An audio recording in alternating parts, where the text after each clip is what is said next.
I'm News 15's John Croman.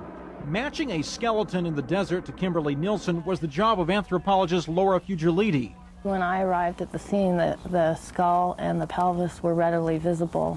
Fugiliti's being called on a lot these days to put her knowledge of bones to work. These are not from the Nilson case, but the same rules apply. This is a female. You can tell that it's female by the very small size of the skull, number one. The sharp eye orbits and the rounded forehead also say it's a female.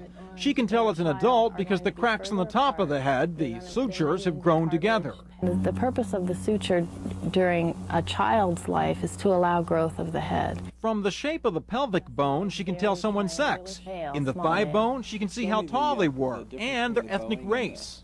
But she's part of a team. As an anthropologist, she has to figure out who that person might have been. Somebody else will have to explain how they got there. Take Diane Keidel, who was found buried behind her house 30 years after she was murdered. She was basically a complete skeleton. In her situation, we had clothing and other evidence to suggest that she was not prehistoric. Laura also worked on the case of Denise Huber, who was kept in this freezer for a year after her murder.